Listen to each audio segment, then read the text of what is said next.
जय श्री कृष्णा। बहनों भाइयों, श्री कृष्ण भगवान गीता में भक्ति योग में यानी कि 12वें अध्याय में कह रहे हैं, एवं सतत युक्ता ये भक्ताताम उपासते ये चैपि अक्षरम तेषाम के योग वित्तमा मयि आवेश मनाये माम नित्य युक्ता उपासते श्रद्धा प्रिया उपेताते में युक्त ममता। कहने का तात्पर्य ये है, श्री कृष्ण भगवान से अर्जुन पूछ रहे हैं, अर्जुन कौन है, जीव है।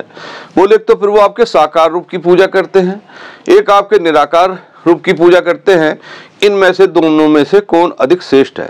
तो श्री कृष्ण भगवान कहते हैं कि मेरे मतानुसार जो मेरे साकार रूप की पूजा करते हैं वो योग में अधिक श्रेष्ठ माने जाते हैं और मेरे धाम को वापस आ जाते हैं।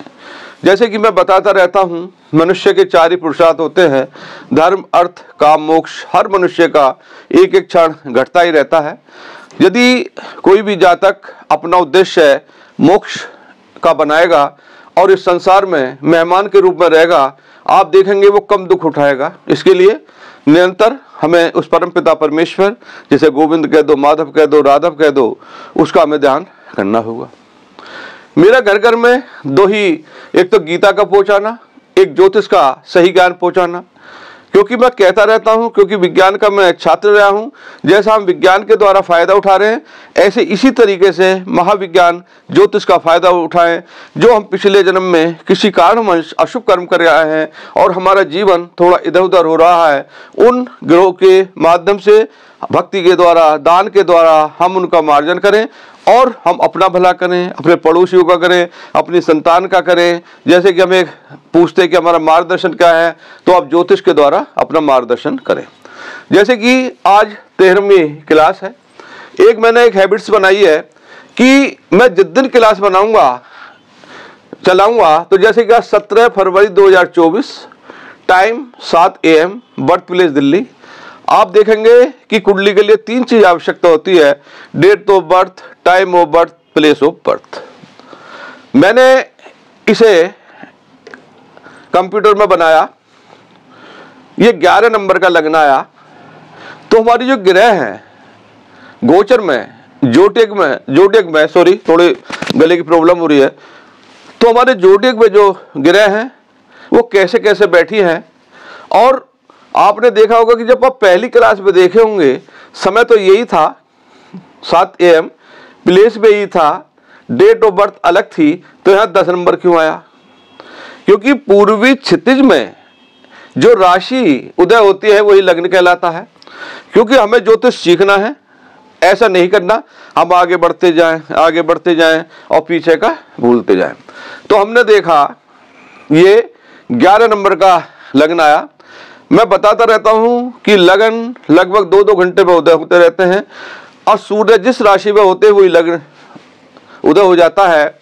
तो आप देखेंगे कि 11 नंबर का लग्न हुआ।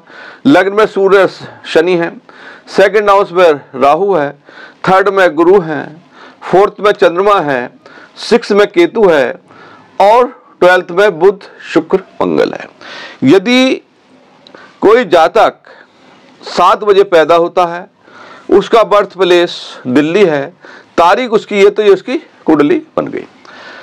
इस कुंडली के द्वारा ही हम उसके पूरे जीवन की व्याथा गा सकते हैं। मैंने आपको शुरू में बताया कि कितनी राशियां होती हैं, कितने ग्रह होते हैं, कहाँ ऊंच का हो जाता है, कहाँ नीच का हो जाता है, कहाँ सम हो जाती हैं। फिर मैं आपको बीच में बता दूं, उच्चता ग्रह पूर्णता फलम, उच्च का ग्रह पूर्णता फल देता है।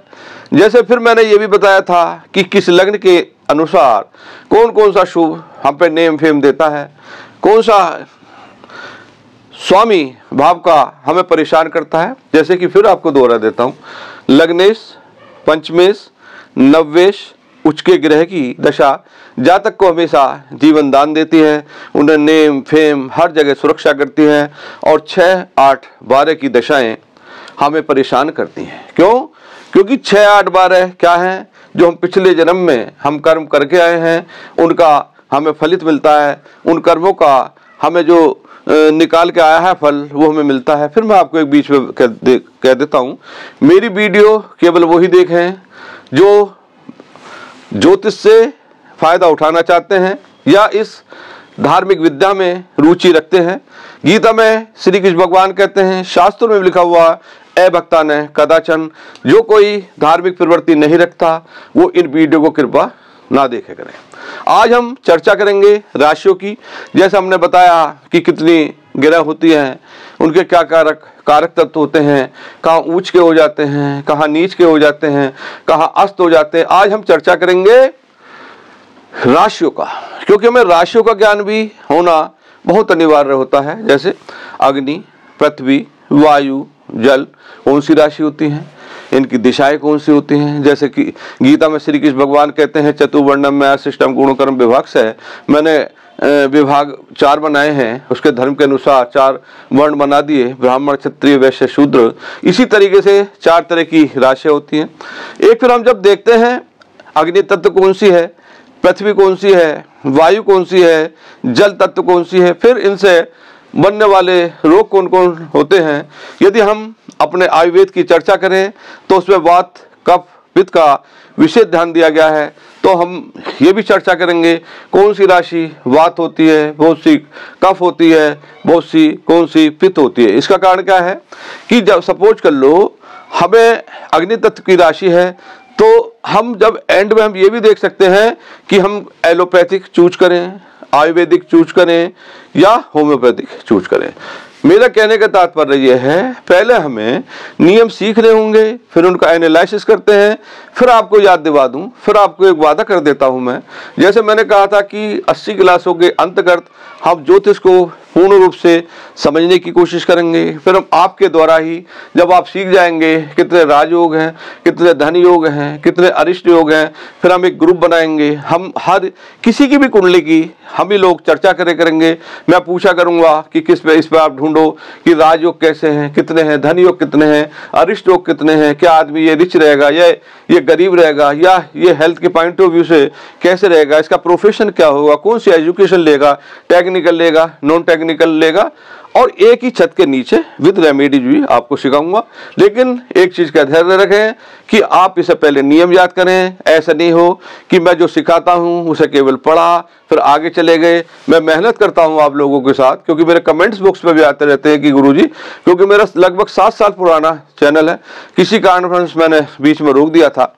तो आप यदि चाहते हैं कि आप सुचारू रूप से एस्ट्रोलॉजी सीखें, तो जो मैं पेपर में बनाता हूं उसे आप एक कॉपी बनाएं। जब आप इस लायक हो जाएंगे, समझने लायक कोई भी किताब, बतेरी किताब आती है, आप वेदोक्त किताब भी ले सकते हैं, किसी अच्छे राइटर की भी ले सकते हैं। लेकिन पहले आपको ये नियम, इनने फंडे आपको जरूर सीखना होगा। आज का हमारा जो विषय है मेन कि कितनी राशियां, ये तो हमने बता दी 12 राशि होगी। जहाँ 1 लिखा है मेष है, जहाँ 12 लिखा है मीन है, जहाँ 8 लिखा है वृश्चिक है। आज हम इनका चर्चा करेंगे कि कौन सी राशि किस दिशा में होती है, फिर हम इनका यूज करेंगे। सपोज कर लो कोई अग्नि तत्व की राशि है, कोई पृथ्वी राशि है, हम देखेंगे कोई चीज हमारी खो जाती है, हम ये भी सोचेंगे भाई वो किस अलमारी में रख दी है, या अग्नि के नीचे, वो सॉरी पृथ्वी के नीचे दबा दी है। तो जो मैं सिखा रहा हूं अभी एक्चुअल में क्या है, ये एक गाड़ी है, हम इसके कई टायर चलाना सीख रहे हैं, कहीं पंचर लगाना सीख रहे हैं, कहीं स्टीयरिंग में ध्यान दे रहे हैं, कहीं ब्रेक में दे रहे हैं। फिर हमें इन्हें मिलाएंगे और उसका फलित निकालेंगे। आइए अब हम चर्चा करते हैं राशियों के विषय में। देखिए मैंने क्या लिखा, क्योंकि जो मैंने पेपर में लिखा है वो मैं आपको एक एक शब्द बताता हूँ। इसका आप रजिस्टर जरूर बनाएं, जिससे कि जो इसके फंडामेंटल नियम हैं वो हमें याद होने चाहिए। मैंने लिखा क्लास 13 है, क्योंकि आज 13वीं क्लास है हमारी 13। फिर मैंने लिखा राशियों की विशेषताएं, जैसे हमने ग्रहों की विशेषता लिखी, अब हम लिख रहे हैं राशियों की। फिर मैंने लिखा किसी व्यक्ति की कुंडली से उसके भविष्य के बारे में बताने के लिए ग्रहों के साथ साथ राशियों का ज्ञान भी आवश्यक है। जन्मकालीन ग्रह किन किन राशियों में थे, क्या वे शुभ ग्रहों की राशि में थे अथवा पाप ग्रहों की राशि में, उनकी अपनी क्या विशेषता हैं और वे राशियां किन किन भावों या घरों में पड़ रही है। इन सबों को समझने के लिए राशियों के भिन्न भिन्न वर्गीकरण का ज्ञान जरूरी है, क्योंकि 12 राशियां हैं, हम इन्हीं में से ही ब्राह्मण क्षत्रिय वैश्य लेंगे, हम इनकी दिशाएं में इन्हीं में से लेंगे। ये हमें जरूर पता होना चाहिए कि कौन सी दिशा में कौन सी राशि रहती है। इसका कारण क्या है, जब हम परफेक्शन हो जाएगा तो हम कोशिश ये करेंगे इस जातक की कौन सी दिशा में शादी होगी। फिर मैंने लिखा सरलता से समझने के लिए राशियों को उनकी क्रम संख्या के साथ इस प्रकार दर्शाया गया है। मैं जितनी मेहनत करता हूं, आप लोग भी जितनी मेहनत करेंगे, इसे याद करेंगे, आपको डेफिनेट ज्योतिष आएगा। जैसे मैंने कहता रहता हूं, 1 नंबर मेष, 2 नंबर वृषभ, 3 नंबर मिथुन, 4 नंबर कर्क, 5 नंबर सिंह, 6 नंबर कन्या, 7 नंबर तुला, 8 नंबर वृश्चिक, 9 नंबर धनु और 10 मकर, 11 कुंभ, 12 मीन। फिर हमने लिखा राशियों के भेद। आपने देखा होगा इनमें हम दो जोड़ते जा रहे हैं, यानी कि विषम संख्या है ये 1, 3, 5, 7, 9, 11 हैं। फिर ये सम संख्या है, वही दो जोड़ रहे हैं इन पर, 2, 4, 6, 8, 10, 12। सम राशियों को स्त्री राशि और विषम राशियों को पुरुष राशि भी कहा जाता है, क्योंकि इनसे हम रिजल्ट निकालेंगे, हमें ये सीखना बहुत जरूरी है। फिर मैंने क्या लिखा, वही क्लास नंबर 13 पेज नंबर 2। फिर मैंने लिखा तत्व के आधार पर राशियों का वर्गीकरण। हम ये भी चर्चा करेंगे कि हमारे जो शरीर है और 12 राशियां ये कहाँ कहाँ रहती है। जैसे मकर जो होती है घुटनों में रहती है, और 11 नंबर यानी कि कुंभ पिंडली में रहती है, और 12 नंबर पैरों में रहती है। इसी तरह हम 12 राशियों का चर्चा भी करेंगे। आइए मैंने क्या लिखा इसमें, तत्व के आधार पर राशियों का वर्गीकरण है।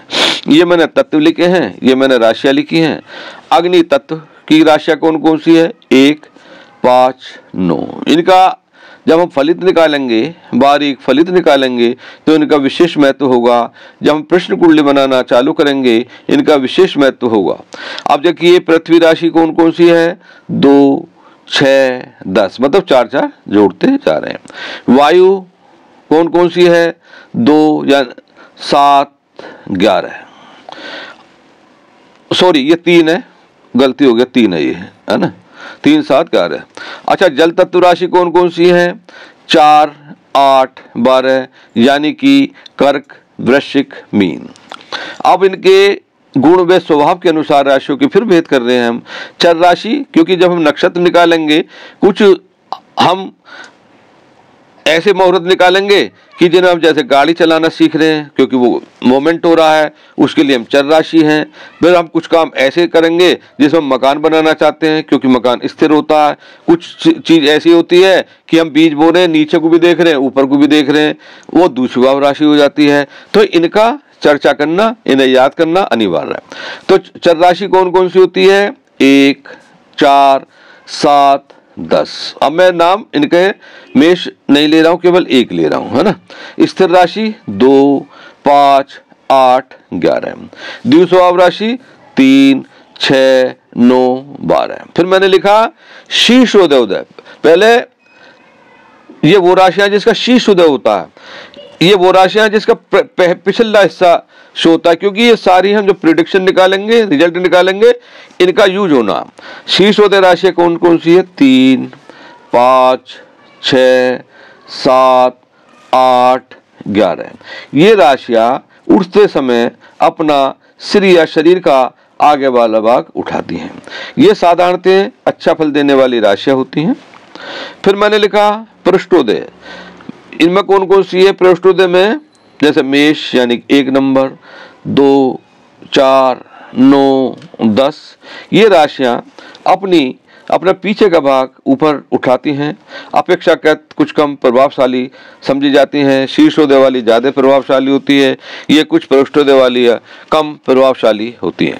अब आते हैं उभयोदय। उभयोदय मीन्स जो दोनों तरफ से उठा रही हैं। फिर मैंने लिखा क्लास 13 पेज 3, यह है उभयोदय, यानी कि दोनों तरफ जो उठती हैं।